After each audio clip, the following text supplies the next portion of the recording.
Hello guys, welcome to back my new mini vlog. So guys, स्वागत है आपका मेरे इस मिनी व्लॉग में।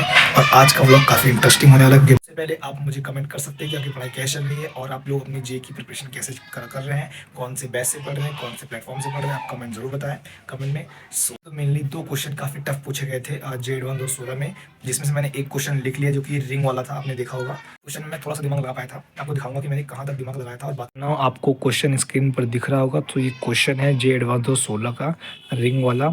सो मैं आपको इसको थोड़ा सा बताऊंगा कि मैंने कैसे हल्का फुल्का दिमाग लगाया था, और बाकी मैंने इंटरनेट से लिखा था। तो आपको डिटेल सॉल्यूशन भी दिखाऊंगा, तो उससे पहले मैं थोड़ा समझा दूं क्वेश्चन क्या था। क्वेश्चन ये ये क्वेश्चन 2016 का था, जो कि जे एडवांस का था।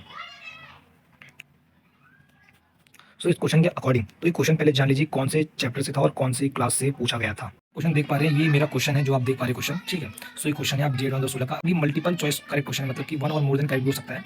ये क्वेश्चन आप पढ़ सकते हैं, एक बार रीड कर सकते हैं क्वेश्चन। कुछ क्वेश्चन इस प्रकार से, और इसका मैं डायग्राम बना दिया, अभी आप देख सकते हैं। समझाऊंगा कैसे क्या था। कुछ ऑप्शन थे जो करेक्ट थे, जिसमें से ए और सी करेक्ट ऑप्शन था। मैं लिख देता आंसर के तौर पर, और इसका डिटेल सॉल्यूशन मेरे पास है, आप देख सकते हैं। पूरा डिटेल सॉल्यूशन है। मैं आपको बताऊंगा मैंने कहाँ तक थोड़ा सॉल्व किया खुद से। चलिए आपको बताता हूँ मैंने दिमाग कहाँ तक लगाया इस क्वेश्चन के, और इस क्वेश्चन को सॉल्व करने में मुझे 15 मिनट लगे। अपना दिमाग लगाने में स्टार्टिंग कैसे करूँ इस क्वेश्चन के आंसर की। इस क्वेश्चन मेनली क्लास 11 क्वेश्चन है, इसमें बहुत सारे कंसेप्ट्स मालूम क्लास 11 जिसमें नहीं पता है किसमें क्लास में पूछ गए हैं। इसमें क्लास 11 पूछ गए सेंटर ऑफ मास, और सेकंड आपका मोमेंट ऑफ इनर्शिया। तो काफी इंपॉर्टेंट है। I is also equal to M D square या फिर एम आर स्क्वायर, तो बच्चे बोलते हैं डिस्टेंस, ठीक है। ये आपको इस्तेमाल किया गया, काफी इंपॉर्टेंट है, आपको बताना चाहिए। आपको सेंटर ऑफ मास मुझे यकीन है आती होगा अपने क्लास 10 पे। आपको इस क्वेश्चन की जो लेंथ है वो आपको ये दे रखी है। इस क्वेश्चन के अंदर हम इन चीजों का इस्तेमाल करते हुए आंसर निकालेंगे। तो चलिए देखता हूँ मैं अपना दिमाग लगाया। इस क्वेश्चन को देख लीजिए, समझ लीजिए। इस क्वेश्चन में आपको दो रिंग्स दे रखे हैं, ये यहाँ पर एक ये और एक ये। इस क्वेश्चन में इसका डिस्टेंस ए दे रखा है और इसका 2a दे रखा है, और मास 4m है और इसका m है, और इसकी लेंथ जो l दे रखी है उसकी l दे रखी है, तो टोटल लेंथ आपकी 12 हो गई। और इसके अबाउट आपको एंगुलर मोमेंटम दे रखा है। पहले मैं एक रिंग को उठा लेता हूँ। मैंने सबसे आगे वाली रिंग उठा ली मैंने पहले, जो कि ये कुछ इस प्रकार से आपको दे रखी थी।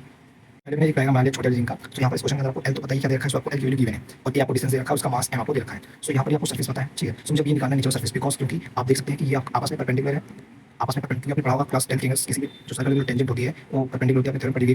बिकॉज क्योंकि आपने क्लास 10 के अंदर पढ़ी होगी मैथ्स में थ्योरम में, इसमें आपका एक टेंजेंट सर्कल के बाहर हो रेडियस के परपेंडिकुलर हो, तो वहाँ पर हमने ये इस्तेमाल किया है। यहाँ पर और भी कंसेप्ट इस्तेमाल कर सकते हैं यहाँ पर। तो आपने देखिए डायग्राम। मैं निकालूंगा वैल्यू। उससे पहले आपको बता दूँ यहाँ पर ये जो एंगल इसमें थीटा मान लिया है, क्योंकि आप यहाँ पर थीटा को मान सकते हैं कि देखिए मैं आपको थीटा मान लिया है। मैंने थीटा मान लिया क्योंकि अगर ये थीटा इसके लिए भी है और इसके लिए भी है, ये थीटा इसके लिए हो गया। अब सॉल्व करते हैं, हम लोग निकाल लेते हैं यहाँ पर इसका एक्सप्रेशन लिख लेते हैं क्या बनेगा।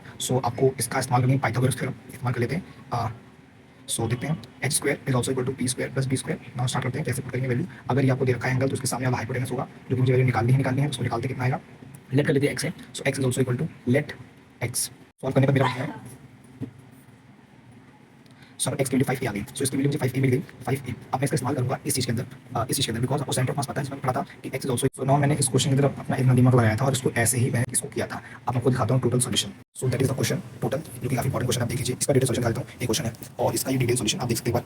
सारा डिटेल सॉल्यूशन है, इसमें आपको सारे ऑप्शन सॉल्व करने हैं। तो मैंने पहले ए ऑप्शन सॉल्व किया, फिर मैंने बी देन किया सॉल्व किया ऑप्शन सारे, और फिर मैंने यहाँ पर ऑप्शन सी सॉल्व किया, फिर मैंने डी सॉल्व किया। आप देख सकते हैं इसको सॉल्व करेंगे कुछ प्रकार से, आपको एक्जैक्ट सब कुछ वैल्यू मिल जाएगी, बिकॉज इस ऑप्शन के अंदर आपको वैल्यू गिवन है, आंसर्स गिवन है, और आपने करेक्ट आंसर आ गया तो आपका ऑप्शन सही है, और नहीं है तो गलत है। मैंने सारे क्वेश्चन सॉल्व किए और मुझे ऑप्शन भी मिल गया। पहले मेरा ये ऑप्शन आया था ए, जो कि ए पहले आपका आंसर 9/5 आया था। ए ये ऑप्शन है, बिकॉज 5 जो कि मैच हो गया था आंसर में, इसलिए ए ऑप्शन सही था।